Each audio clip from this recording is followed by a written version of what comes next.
Jake Paul suggests $50,000 minimum UFC fighter pay would make a world of a difference. I was just having this conversation with a buddy the other day, and I told him that the UFC is losing viewership because there hasn't been a guy like Conor McGregor, which moves the needle. So this is why I'm reading this on my channel. Jake Paul wants to see entry-level UFC fighters receive a significant pay bump from the promotion and thinks it would raise the level of competition.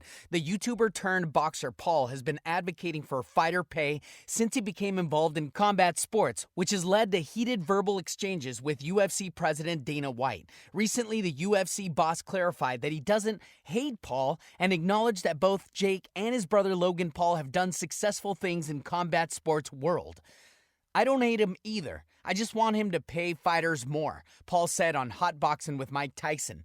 You know now that the company is making billions of dollars a year, and the fighters are only getting 15% of it. That's really where all this stems from, is wanting higher fighter pay and long-term health care for the fighters.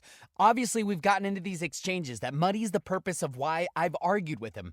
You know, he throws out the fights are rigged, he's on steroids. Then I say something back about him being bald and ugly. It gets too messy, and then we start going back and forth. While Paul has come out with a few suggestions and ideas on how to improve fighter pay over the years, along with business partner and former UFC chief financial officer Nakisa Badarian, his latest suggestion is one that would benefit entry-level fighters in the UFC. The fighter minimum in the UFC is $12,500 to get your ass whooped.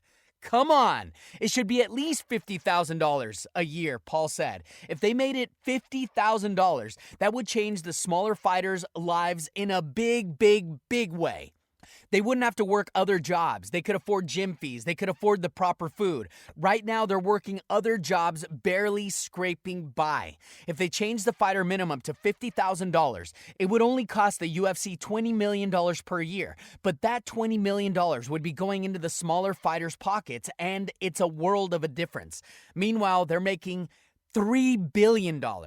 Paul, who's coming off a unanimous decision win over former UFC star Nate Diaz in the boxing ring, recently signed a multi-year deal with PFL. His plan is to compete in MMA and disrupt the sport, as he supports the promotion's 50% pay-per-view revenue share in the upcoming super fighter division. Naturally, he'd like to see the UFC take similar steps when it comes to sharing its profits.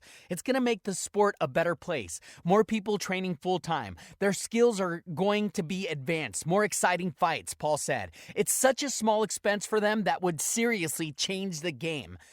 I've said I'm down to fight someone in the UFC. You don't even have to pay me. Just change the fighter minimum from $12,500 to $50,000. To me, it's easy. At first, what he's done for the sport is incredible. Kudos. We all appreciate it. We love MMA. But now that the sport and this league is the most profitable league in all of sports, pay your fighters more than 15% of the revenue. I think this is fantastic for the sport and for entertainment because he's absolutely right. And I know this has nothing to do with golf. This has to do with entertainment.